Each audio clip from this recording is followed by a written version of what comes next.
میرا نام نبیلہ ہے، 27 سال کی ہوں، قد کاٹ اور شکل میں اچھی بلی ہوں۔ لکھنا میرا شوق نہیں، پر دوسروں کی کہانیاں پڑھ پڑھ کے خیال آیا کہ کیوں نہ اپنی کہانی بھی آپ لوگوں سے شیئر کروں۔ ہوا کچھ یوں تھا کہ میں اس وقت تقریباً 16 سال کی تھی جب ہمارے میٹرک کے امتحان ہونے والے تھے۔ میں کوئی بہت کمزور اسٹوڈنٹ تو نہ تھی، پر کوئی بہت ذہین بھی نہیں تھی، جس وجہ سے امتحانات کی تیاری کے لیے مجھ سے کسی نہ کسی رہنمائی کی ضرورت ہوتی تھی۔ میری خالہ کا بیٹا شہزاد BA کر چکا تھا، وہ ہمارے گھر سے زیادہ دور بھی نہیں رہتا تھا۔ میں نے امی جان سے کہا کہ وہ شہزاد بھائی سے بات کریں کہ وہ فارغ وقت میں مجھے پڑھا دیا کریں، اس طرح مجھے ٹیوشن کے لیے زیادہ دور نہیں جانا پڑے گا، آنے جانے کی پریشانی بھی نہیں ہوگی اور وقت بھی ضائع نہیں ہوگا۔ امی اسی دن شہزاد بھائی سے بات کر کے آئیں اور انہوں نے مجھے بتایا کہ انہوں نے شہزاد سے بات کر لی ہے اور وہ ہر شام 7 بجے سے 9 بجے تک آیا کرے گا اور مجھے پڑھایا کرے گا۔ اس دن میں نے جلدی تمام کام نپٹائے اور اپنی کتابیں لے کر ڈرائنگ روم میں پڑھنے بیٹھ گئی۔ تقریباً 7:30 بجے ہوں گے جب شہزاد بھائی ہمارے گھر آئے۔ شہزاد بھائی کی عمر اس وقت 25 سال کے قریب تھی اور وہ کافی وجیح اور ہینڈسم شخصیت کے مالک تھے۔ رسمی سلام دعا کے بعد مجھ سے مخاطب ہوتے ہوئے بولے، اچھا تو میری شاگرد پڑھائی کے لیے تیار ہے؟ میں نے بھی سر ہلاتے ہوئے کہا، جی بھائی جان۔ ویری گڈ، یہ بتاؤ کس سبجیکٹ میں خود کو زیادہ کمزور سمجھتی ہو؟ شہزاد بھائی نے میری کتاب اٹھا کر اس کے ورق الٹے ہوئے کتاب پر ہی نظریں جمائے۔ مجھ سے دوسرا سوال پوچھا تو میں نے انہیں بتایا کہ میں میتھ اور انگلش میں کمزور ہوں۔ میں تھوڑا سمٹ کر بیٹھی ہوئی تھی اور بات کرتے ہوئے بھی تھوڑی ڈر رہی تھی۔ شہزاد بھائی نے کتاب میز پر رکھتے ہوئے میری جانب دیکھا اور بولے، اگر اسی طرح تم گھبرائی اور ڈر رہی ہو تو میرا نہیں خیال کہ میں تم کو جو کچھ پڑھاؤں گا وہ تم کو ذہن نشین بھی کرا سکوں گا، لہٰذا ڈرنے گھبرانے کی ضرورت نہیں ہے۔ ہم بڑے دوستانہ ماحول میں اسٹڈی کریں گے اور جو کچھ بھی پڑھیں گے اسے یاد بھی رکھیں گے۔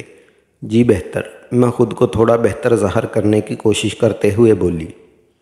اس دن پڑھائی تو کوئی خاص نہ ہوئی، البتہ شہزاد بھائی نے اپنی باتوں اور چٹکلیوں کی مدد سے میری گھبراہٹ دور کر دی۔ میں کافی ٹھیک محسوس کر رہی تھی، یہی وجہ تھی کہ میں شہزاد بھائی کی چٹکلیوں کا جواب بھی چٹکلیوں کی صورت میں ہی دے رہی تھی۔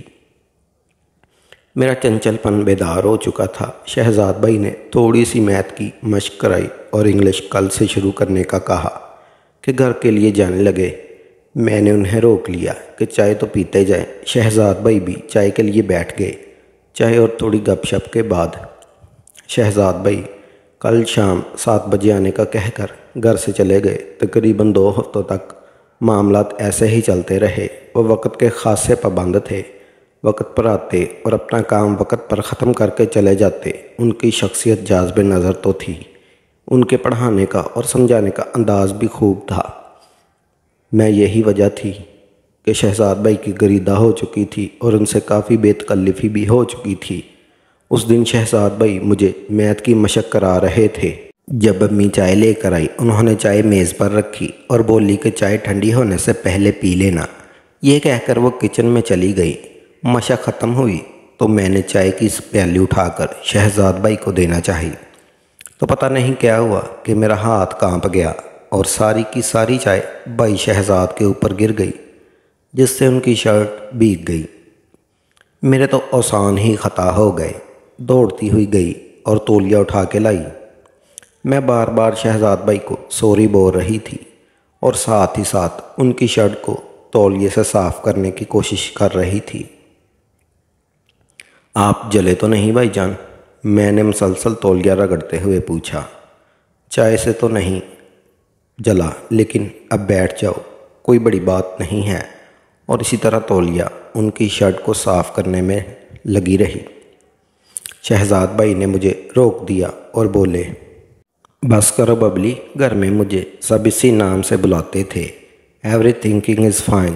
تم خواہ مخواہ پریشان ہو رہی ہو، لیکن میں خود میں بہت زیادہ شرمندہ تھی۔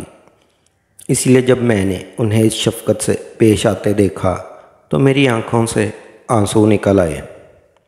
انہوں نے جب مجھے یوں روتے دیکھا تو بولے، روتی کیوں ہو؟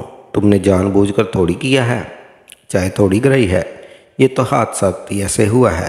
ان کی ڈارس بند ہونے پر مجھے حوصلہ ہوا اور میں نے آنسو پونچھتے ہوئے کہا، جانتی ہو کہ حادثہ ہوا ہے، لیکن حادثات بھی تو کسی نہ کسی غلطی کا ہی نتیجہ ہوتے ہیں، اور اس حادثے کی غلطی کی میں ہی ذمہ دار ہوں۔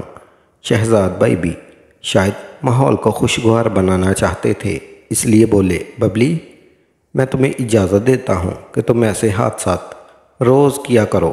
وہ ہنس رہے تھے اور ان کی یہ مانوی ہنسی میری سمجھ سے باہر تھی۔ میں بھی انہیں ہنستا دیکھ کر مسکرا دی۔ چلو واپس وہیں سے شروع کرتے ہیں جہاں پر حادثہ ہوا تھا۔ میں نے واپس اپنی کرسی پر بیٹھ کر کتاب کھولنا چاہی تو شہزاد بھائی نے کہا، آج کام ختم، کل دیکھیں گے۔ میں چلتا ہوں کیونکہ اس حالت میں تمہیں کچھ نہیں پڑھاؤں گا۔ شہزاد بھائی اپنی کس حالت کے بارے میں کہہ رہے تھے مجھے کچھ پتہ نہ چلا۔ میں تو یہی سمجھی کہ وہ اپنے کپڑوں کی وجہ سے کہہ رہے ہیں۔ شہزاد بھائی کے اندر کیا تیر رومانہ ہو چکا تھا، میں بالکل انجان تھی۔ یہ واقعہ بار بار میرے دماغ میں گھوم رہا تھا۔ مجھے پتہ ہی نہ چلا کہ کب نیند آ گئی اور میں نیند کی گہری وادی میں غوطے کھانے لگی۔ اس رات میں نے بارہا خواب میں شہزاد بھائی کو دیکھا۔ کبھی ہم کسی ندی کے کنارے بیٹھے باتیں کر رہے ہوتے، کبھی کسی پارک کے کونے میں کسی بینچ پر بیٹھے کچھ راز و نیاز کی باتیں کر رہے ہوتے، کبھی پہاڑوں، جنگلوں اور صحراؤں میں، تو کبھی ٹھاٹھے مارتے سمندروں کی لہروں سے کھیل رہے ہوتے۔ غرض اس رات میں نے اور شہزاد بھائی نے مل کر دنیا جہان کی سیر کی۔ میں اس دن بہت گہری نیند سوئی۔ صبح اٹھی تو میرے خواب کا ہر منظر میرے ذہن میں نقش تھا۔ میں بستر سے اٹھنا ہی نہیں چاہ رہی تھی۔ میں ان خوابوں کی دنیا سے نکلنا ہی نہیں چاہ رہی تھی۔ مجھے علم نہیں کہ ایسا کیوں تھا۔ آخر 9 بجے اور بھائی شہزاد گھر جانے کے لیے اٹھے تو میں بھی کتابیں سمیٹ کر اٹھی۔ میں واپس ڈرائنگ روم میں آئی تو شہزاد بھائی وہاں موجود نہیں تھے۔ مجھے پریشانی ہوئی کہ ایسا کیا ہوا کہ وہ بتائے بغیر ہی چلے گئے۔ اسی وقت امی ڈرائنگ روم میں آئی تو انہوں نے بتایا کہ شہزاد کہہ رہا تھا کہ اس کے سر میں درد ہو رہا ہے اور بجلی بھی نہیں ہے، اس لیے وہ گھر جا رہا ہے۔ میں نے بھی کتابیں سمیٹی اور اپنے بیڈ روم میں چلی آئی۔ میری سوچ کا محور بس شہزاد بھائی ہی تھے۔ اس رات بھی میں نے انہی سوچوں میں غرق سو گئی۔ صبح اٹھی تو شہزاد بھائی کی ہی سحر میں سارا دن محصور ہوتی رہی۔ شام ہونے سے پہلے ہی شام کی بے چینی سے انتظار کرنے لگی۔ میں دیکھنا چاہتی تھی کہ شہزاد بھائی آج کیسے برتاؤ کرتے ہیں، لیکن وقت کے باوجود وہ نہیں آئے۔ میں انتظار کرتی رہی، لیکن میرا انتظار بس انتظار ہی رہا۔ وہ 8 بجے تک نہیں آئے تو میں نے امی سے کہا کہ خیر ہو، شہزاد بھائی پتہ نہیں آج کیوں نہیں آئے۔ امی نے کہا کوئی اور کام پڑ گیا ہوگا، اس لیے نہیں آ سکا ہوگا۔ میں نے کہا نہیں امی، کل جب وہ گئے تھے تو ان کی طبیعت ٹھیک نہیں تھی، کیا پتہ وہ ابھی تک ٹھیک نہ ہوئے ہوں۔ آپ خالہ کو فون کر کے ان کا پتہ تو کریں۔ امی کو بھی جیسے کچھ یاد آیا تو انہوں نے خالہ کو فون لگایا۔ تب خالہ نے بتایا، شہزاد تو کل سے سخت بخار میں تپ رہا ہے۔ صبح میں امی کو ساتھ لے کر ان کا پتہ لینے خالہ کے گھر گئی تو دیکھا شہزاد بھائی واقعی بخار کی وجہ سے بستر میں پڑے تھے۔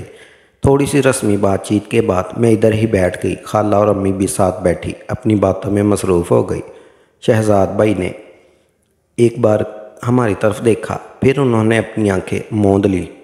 ہم خالہ اور امی کی موجودگی میں کوئی بات نہیں کر سکتے تھے، اس لیے ہم خاموش بیٹھے تھے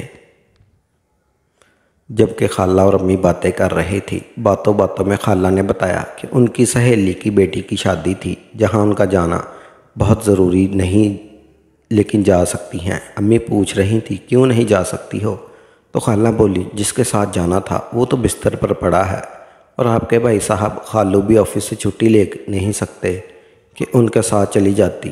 امی چونکہ خالہ کی سہیلی کو جانتی تھی اور انہیں پتہ تھا کہ وہ کدھر رہتی ہیں، اس لیے خالہ سے بولی تمہاری سہیلی کون سا دوسرے شہر میں رہتی ہے، ٹیکسی پکڑو اور 2 گھنٹے 3 گھنٹے میں واپس آ جاؤ گی۔ میں نے یہ سنا تو میرے دماغ میں آئیڈیا آیا کہ اگر امی اور خالہ شادی پر چلی جائیں تو مجھے شہزاد بھائی سے اکیلے میں بات کرنے کا موقع مل جائے گا۔